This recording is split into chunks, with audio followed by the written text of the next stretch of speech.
जय Shri Krishna, Radhe Govind. Welcome back to Kanhamrit. तो आज इस वीडियो में बात करने वाले हैं जन्माष्टमी पर लड्डू गोपाल की सेवा हमें कैसे करनी है। तो देखिए, लड्डू गोपाल की सेवा मॉर्निंग से ही शुरू हो जाती है जब हम मंगला आरती करते हैं। पहले तो स्वयं स्नान करके शुद्ध हो जाइए, उसके बाद भगवान श्री कृष्ण की मंगला आरती आपको करनी है, भगवान को जगाना है, भोग प्रसाद आपको उन्हें अर्पित करना है। तो इस तरह से हमारी जो दिनचर्या है भगवान की सेवा करने की वो शुरू हो जाती है। मंगला आरती आपको किस प्रकार से करनी है, अगर अभी तक आपको नहीं पता है तो डिस्क्रिप्शन बॉक्स में से वीडियो का जाकर चेक कीजिए, उसमें आपको पूरा डिटेल मिल जाएगा कि मंगला आरती किस प्रकार से करनी है।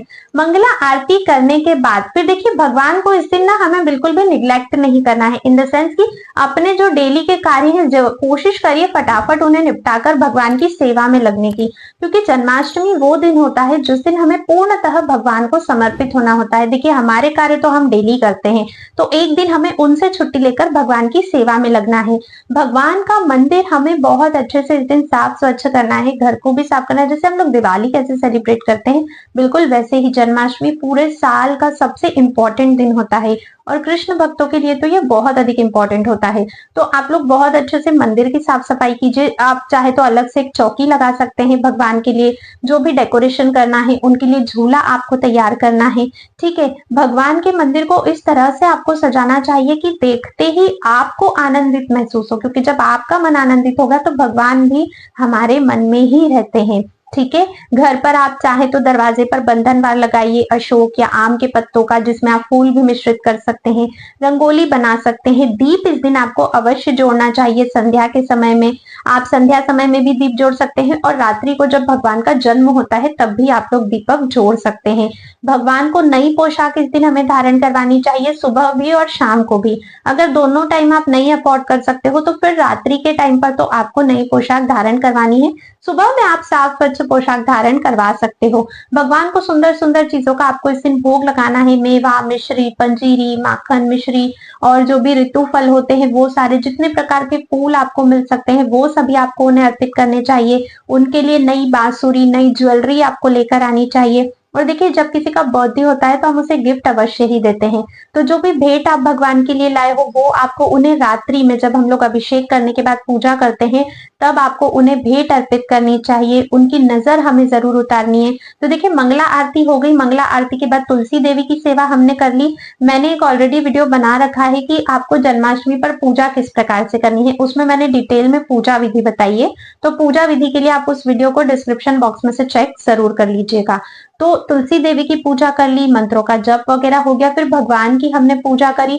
भगवान का सुबह भी अभिषेक होता है, सुंदर उन्हें आपको रेडी कर देना है, भोग वगैरह भगवान को लगा देना है। उसके बाद जो बाकी आपकी जन्माष्टमी की तैयारी है उनको आपको करना है, जिसमें आप लोग क्या क्या करोगे, आप लोग भगवान का झूला सजाओगे, भगवान का मंदिर सजाओगे, भगवान की अलग से चौकी लगाई है तो वो सजाओगे, घर को डेकोरेट करोगे, है ना। भगवान के लिए सुंदर सुंदर भोग, 56 भोग इस दिन हमें लगाना चाहिए, तो आप भोग की तैयारी करोगे। फिर इस तरह से आप लोग तैयारी में अपने दिन को व्यतीत करोगे। लेकिन ये बिल्कुल नहीं भूलना है कि हरे कृष्ण महामंत्र, गुरु मंत्र या फिर भगवान का जो भी नाम प्रिय लगता है उसका आपको जप अवश्य ही करना है। फिर ये सुबह की पूजा हो गई। फिर इसके बाद बीच बीच में आप एक दो बार भगवान को और भोग दे दीजिएगा। कोई फ्रूट्स का भोग आप दे सकते हो, शरबत का भोग उन्हें लगा सकते हो, जूस का भोग उन्हें लगा सकते हो।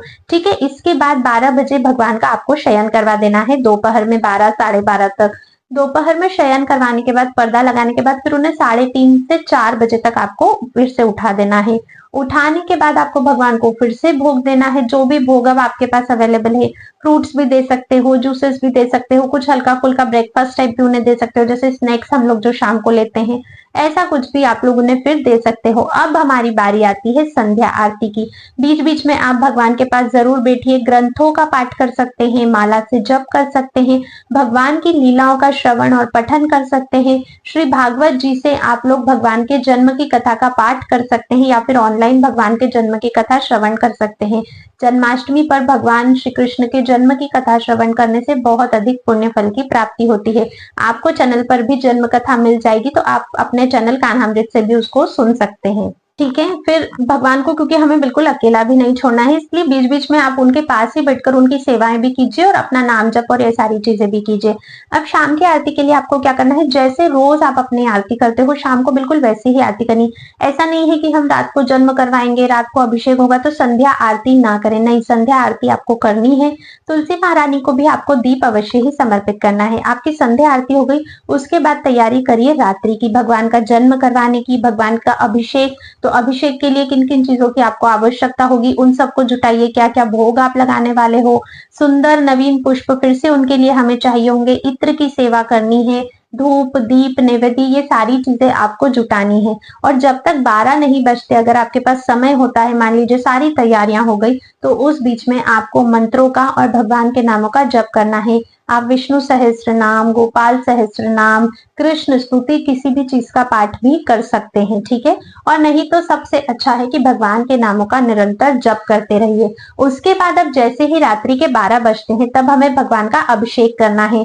अभिषेक करने के लिए आपको क्या करना है, एक आसन बिछाइएगा, आसन के ऊपर एक पात्र रखिएगा, उस पात्र में आप स्वस्तिक, अष्टदल कमल या गोलोक मंडल का निर्माण कर सकते हैं। उसमें पुष्प रखने हैं, पुष्प के साथ आपको तुलसी दल रखने हैं। एक बात का ध्यान रखिएगा, जन्माष्टमी से एक दिन पूर्व ही तुलसी दल उतार के रख लीजिएगा। जन्माष्टमी के दिन तुलसी दल उतारने से बचना है। हो सके तो भगवान श्री कृष्ण को तुलसी की माला अवश्य ही धारण करवाइए, इससे भगवान बहुत अधिक प्रसन्न होते हैं।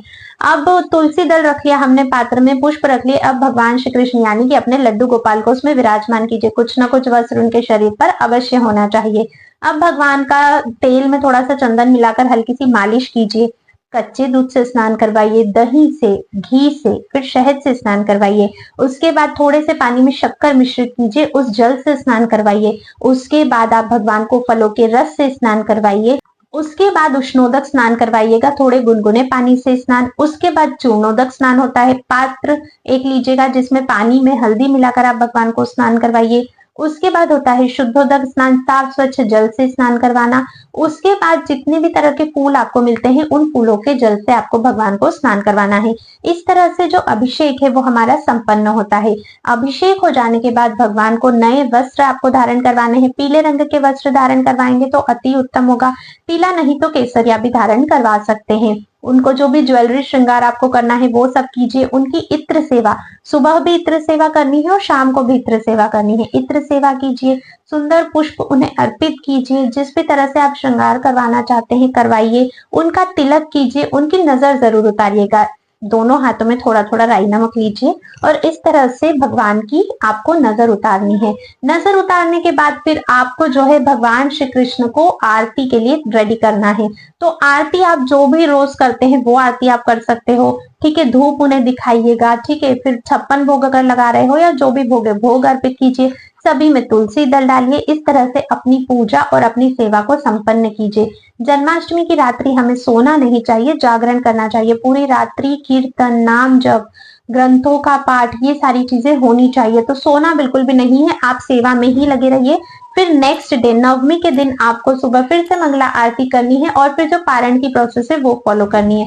पारण का क्या समय रहेगा, कैसे करना है, किस चीज से करना है, इसकी मैं अलग वीडियो बनाऊंगी, वो आप चैनल पर जरूर देख लेना। अच्छा, अभी तक अगर चैनल को सब्सक्राइब नहीं किया है तो सब्सक्राइब करके बेल आइकन जरूर प्रेस कर दीजिए, क्योंकि आगे और अच्छी अच्छी इंफॉर्मेटिव वीडियोस आपको मिलने वाली है। तो इस तरह से भगवान श्री कृष्ण की हमें पूरे दिन की जन्माष्टमी पर सेवा करनी चाहिए। और इन सभी सेवाओं में सबसे ऊपर है भगवान के नामों का निरंतर जप करते रहना, उसको बिल्कुल मत भूलिएगा। आई होप आपके सभी डाउट्स क्लियर हो गए होंगे। कुछ भी पूछना चाहते हो तो प्लीज आप मुझे कमेंट कीजिएगा। ये वीडियो कैसी लगी कमेंट करके जरूर बताइएगा, लाइक कीजिएगा, शेयर कीजिएगा ताकि सभी तक इन्फॉर्मेशन पहुंच सके।